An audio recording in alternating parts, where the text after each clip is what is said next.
বন্ধুরা, আমরা প্রত্যেক মাতা পিতাই চাই আমাদের সন্তান যেন পড়াশোনায় মনোযোগী হয়ে উঠুক, আর তার জন্য আমরা আপ্রাণ চেষ্টা করি।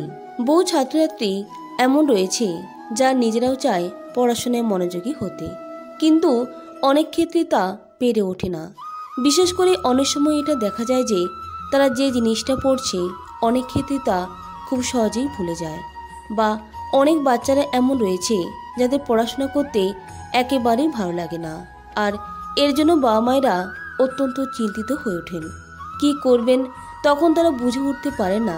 তাই আজকের এই ভিডিও মাধ্যমে আপনাদের সামনে পড়াশোনার সংক্রান্ত এমন কিছু কার্যকরী উপায়ের কথা বলবো, সেগুলি যদি আপনি আপনার সন্তানের ক্ষেত্রে প্রয়োগ করেন বা কোনো শিক্ষার্থী তারা যদি এগুলি তাদের নিজেদের জীবনে প্রয়োগ করে, তাহলে নিশ্চিতরূপে বলবো সন্তান যে শুধুমাত্র পড়াশোনায় মনোযোগী হবে তাই নয়, পড়াশোনা করতে তার ভালো লাগবে, স্মৃতিশক্তি তার বাড়বে, পরীক্ষায় নিঃসন্দেহে ভালো নম্বর পাবে। সবার প্রথমে যে বিষয়ের কথা বলবো তা হলো পড়াশোনার জন্য সঠিক স্থান নির্বাচন। যদি সন্তানের পড়াশোনার জন্য আলাদা ঘর নির্বাচন করে থাকেন তাহলে সেক্ষেত্রে তো খুবই ভালো, আর যদি কোনো কারণে তা সম্ভব না হয় তাহলে সেক্ষেত্রে একটি ঘরের মধ্যে পড়াশোনার জন্য একটি নির্দিষ্ট স্থান নির্বাচন করবেন। এই বিষয়টি বৈজ্ঞানিক দিক থেকে সত্য যে প্রতিদিন একই স্থানে পড়লে আমাদের মস্তিষ্ক স্বয়ংক্রিয়ভাবে পড়ার মনোভাব তৈরি করে। তাই যে স্থানে বসে খাওয়া দাওয়া করা হয় কিংবা বিশ্রাম বা আড্ডা দেওয়া হয় সেখানে পড়তে না বসেই ভালো। পড়ার জন্য এমন স্থান নির্বাচন করবেন যেখানে পর্যাপ্ত আলোর ব্যবস্থা আছে, এতে চোখের উপর চাপ কমে এবং মস্তিষ্কের কার্যক্ষমতা ঠিক থাকে। এছাড়া পড়ার স্থানে সর্বদা গুছিয়ে রাখা প্রয়োজন, কারণ পড়ার জায়গায় বই খাতা যদি এলোমেলো থাকে তাহলে অনেক সময় মন অস্থির হয়ে ওঠে কিছু সময়ের পর। তাই পড়তে বসার আগে যা যা লাগবে তা হাতের নাগালের মধ্যে পরিপাটি করে রাখা প্রয়োজন। যদি সন্তানের পড়াশোনার জন্য তার পড়ার ঘরে কাঠের টেবিল এবং কাঠের চেয়ার রাখতে পারেন তো খুবই ভালো, তবে খেয়াল রাখবেন এই টেবিলটি যেন আয়তাকার হয়। অন্য কোনো আকৃতির টেবিল পড়াশোনার জন্য ব্যবহার না করাই ভালো, কারণ এতে মনোসংযোগ বিঘ্নিত হয়। অনেকেই পড়ার টেবিলের উপর কাঁচ পেতে রাখেন, এটি করবেন না। টেবিলে বরং একটি সবুজ রঙের পর্দা বা চাদর পাতলেই পড়াশোনায় মনোযোগ বৃদ্ধি পায় এবং স্মৃতিশক্তি বাড়ে। পড়ার টেবিল যদি না থাকে তাহলে সেক্ষেত্রে যে স্থানে পড়াশোনা করা হবে সেই স্থানে সবুজ রঙের চাদর ব্যবহার করেও আপনি সন্তানের পড়াশোনায় মনোযোগ বৃদ্ধি করতে সক্ষম হবেন। বাস্তু জ্যোতিষশাস্ত্র এবং কালার থেরাপি অনুসারে সবুজ রং আমাদের বুদ্ধি চেতনা এবং স্মৃতিশক্তি বিকশিত করতে সহায়তা করে। তাই পড়ার স্থান যতটা সম্ভব সবুজ রাখবেন, দেখবেন আপনার সন্তানের স্মৃতিশক্তি বাড়বে এবং ধীরে ধীরে পড়াশোনায় মনোযোগী হয়ে উঠবে। দিনের যে কোনো সময়ে আপনার বাচ্চাকে কিছুটা প্রকৃতির সান্নিধ্যে নিয়ে আসবেন, তাকে খোলা আকাশের নিচে ঘাসের মধ্যে ছোটাছুটি করতে দিন, সবুজ বৃক্ষের নিচে বসতে দিন, দেখবেন খুব শীঘ্রই আপনার বাচ্চা পড়াশোনায় অত্যন্ত মনোযোগী হয়ে উঠবে। দ্বিতীয়ত বন্ধুরা, যে বিষয়ের কথা বলবো তা হলো পড়ার সময় সন্তানের মুখ সর্বদা পূর্ব দিকে অথবা উত্তর দিকে হওয়া বাঞ্ছনীয়। শাস্ত্র অনুসারে কোনো শিক্ষার্থী যদি লেখাপড়ার সময় উত্তর দিকে অথবা পূর্ব দিকে মুখ করে বসে তাহলে সেক্ষেত্রে একাগ্রতা বৃদ্ধি পায়। এর পাশাপাশি যেদিকে শিক্ষার্থী মুখ করে বসে পড়াশোনা করছে সেই দিকে সম্ভব হলে একটি পঞ্চমুখী হনুমানের ছবি অথবা কোনো একজন ধ্যানমগ্ন মহাপুরুষের ছবি বা উদীয়মান সূর্যের ছবি, দৌড়ানো ঘোড়ার ছবি বা গাছপালা সমৃদ্ধ পাখির কিচির মিচিরের ছবি যদি রাখতে পারেন তাহলে সেক্ষেত্রে এতে একাগ্রতা আরও বৃদ্ধি পাবে। তবে পড়ার ঘরে যতটা সম্ভব ভারী জিনিসপত্র, আবর্জনা এবং হিংস্র জীবজন্তু ছবি এড়িয়ে চলবেন। যদি পড়ার স্থানে একটি গ্লোব চার্ট বা ম্যাপের ছবি রাখতে পারেন তাহলে সেক্ষেত্রে খুবই ভালো। তৃতীয়ত বন্ধুরা, বাস্তু ও জ্যোতিষশাস্ত্র মতে পড়ার সময় যতটা সম্ভব লোয়ার স্কেল বর্জন করুন। সম্ভব হলে যে খাতায় আপনার বাচ্চা লিখবে পড়বে তার মধ্যে একটি কচি অসত্য পাতা রাখুন, এতে পড়াশোনায় মনোযোগ নিঃসন্দেহে বৃদ্ধি পাবে।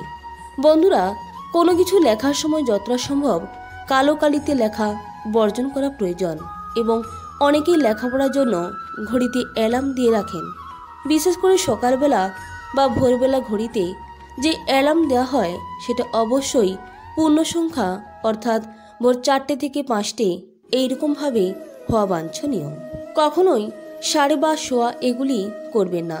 শাস্ত্রমতে কোনো অবস্থাতেই খালি গায়ে পড়তে বসতে নেই। কোনো পোশাক পরিধান করে তবেই পড়তে বসা প্রয়োজন। আর পড়তে বসার সময় যদি নিজের ইষ্টদেবকে স্মরণ করে পড়তে বসেন, অর্থাৎ যে ঠাকুর বা দেবতায় আপনি বিশ্বাসী তাকে প্রণাম করে পড়তে বসেন অথবা গায়ত্রী মন্ত্র জপ করে যদি পড়তে বসা হয়, তাহলে নিঃসন্দেহে এতে পড়াশোনায় মনোযোগ বৃদ্ধি পাবে এবং বাচ্চার স্মৃতিশক্তি বাড়বে। চতুর্থত বন্ধুরা, পড়াশোনার সময় সবথেকে বড় শত্রু হয়ে ওঠে আমাদের ফোন। পড়াশোনার সময় এই ফোন যতটা সম্ভব নিজের এবং নিজের সন্তানের কাছ থেকে দূরে রাখবেন। দরকার হলে সাইলেন্স বা ভাইব্রেট মোডে রাখবেন। সন্তান এবং নিজের ক্ষেত্রে ইন্টারনেট বা ফোন ব্যবহারের নির্দিষ্ট কিছু সময় ঠিক করে নিন। এটা একদিনে হবে না, অভ্যাস করবেন। একটু একটু করে দেখবেন পড়াশোনার সময় বা পড়ানোর সময় যতটা আপনি এটি কম ব্যবহার করবেন, পড়াশোনায় মনোযোগ এবং স্মৃতিশক্তি ততটাই বৃদ্ধি পাবে। পঞ্চমত বন্ধুরা, যে কোনো কাজের সময়, বিশেষ করে পড়াশোনার সময় অবশ্যই প্রথমে সহজ বিষয় দিয়ে শুরু করবেন। যে বিষয়টি শিক্ষার্থী পড়তে সব থেকে ভালো লাগে প্রথমে সেই বিষয় দিয়ে শুরু করবেন। তারপর একটা গতি চলে এলে কঠিন বিষয়েও মনোযোগ দেওয়া সহজ হয়ে যাবে। আর হ্যাঁ, অনেকেই বিষয়টি ভুলে যান যে একটানা দীর্ঘ সময় কখনোই কিন্তু পড়াশোনা করতে নেই। একটানা পড়লে মনোযোগ ধরে রাখতে কষ্ট হয়। কিছুক্ষণ পরপর বিরতি নিলে আমাদের মস্তিষ্কের ধারণ ক্ষমতা বৃদ্ধি পায় এবং পড়া অনেকক্ষণ মনে থাকে। তাই 25 মিনিট বা 30 মিনিট পরপর 5 বা 10 মিনিটের জন্য ছোট বিরতি নিন। এইভাবে 4 বার পুনরাবৃত্তি করবেন। তারপর একটি দীর্ঘ বিরতি নিন। এই বিরতিতে কিছুক্ষণ ব্যায়াম, মেডিটেশন, হালকা ঘুম বা হাঁটাহাঁটি করতে পারেন। এই বিষয়গুলিও আমাদের মনোযোগ বৃদ্ধিতে সহায়তা করে। আর হ্যাঁ, পড়াশোনার সময় একটি লক্ষ্য স্থির করুন। যদি সেই লক্ষ্যে আপনার বাচ্চা উত্তীর্ণ হয় বা একজন শিক্ষার্থী হিসেবে আপনি যদি সেই লক্ষ্য অর্জন করতে পারেন, তাহলে অবশ্যই নিজেকে বা নিজের সন্তানকে সামান্য কিছু পুরস্কার দিন। এতে দেখবেন পড়াশোনায় আগ্রহ, একাগ্রতা এবং মনোযোগ আরও বাড়বে। বন্ধুরা, শাস্ত্র অনুসারে আপনার বাচ্চা যদি একেবারে পড়াশোনায় মনোযোগী না হয় বা পড়াশোনা করতে ভালো লাগে না, যা পড়ে তা খুবই শীঘ্র ভুলে যায়, তাহলে সেক্ষেত্রে যে বিষয়টি অবশ্যই করা প্রয়োজন তা হলো শিক্ষার্থীকে দিয়ে মাঝে মধ্যে দরিদ্র ছেলেমেয়েদের কাছে পড়াশোনার জিনিস দান করান। যেমন ধরুন বই, খাতা, পেন, এগুলি অবশ্যই আপনার সন্তানকে দিয়ে দান করান এবং বুধবার কোনো কালো কুকুর বা কালো কাক বা কোনো পশু পাখিকে অবশ্যই শিক্ষার্থীকে দিয়ে খাবার খাওয়ান। দেখবেন এতে যথেষ্ট উপকার পাবেন। এর পাশাপাশি শাস্ত্রমতে ভগবান শ্রী বিষ্ণুর সামনে একটি ঘিয়ের প্রদীপ জ্বালিয়ে তারপর কলা গাছে জল অর্পণ করার পর সেখানকার মাটি নিয়ে যদি বাচ্চাদের তিলক করে দেওয়া হয়, তাতেও বিশেষ লাভ অর্জন করা যায়। জ্যোতিষ শাস্ত্রমতে আপনার সন্তান যদি পড়াশোনায় মনোনিবেশ করতে না পারে, তাহলে তার পকেটে ছোট্ট এক টুকরো ফিটকিরি রেখে দিন, এতে অনেক কাজ হবে। বন্ধুরা, সর্বোপরি সন্তানের পড়াশোনায় মনোযোগী হওয়ার পেছনে বাবা মায়ের ভূমিকাও সব থেকে বেশি। যদি শিশু পড়াশোনায় আগ্রহী না হয়, তাহলে তাকে বকাবকি না করে বরং বোঝানোর চেষ্টা করবেন। যদি সে কিছু ভুল করে থাকে, তাকে বুঝিয়ে বলুন। আপনার শিশুকে সময় দিন। সন্তানের লেখাপড়ার সময় তার সাথে বসতে হবে। এই সময়ে আপনি আপনার মোবাইল বা ল্যাপটপ থেকে দূরে থাকুন।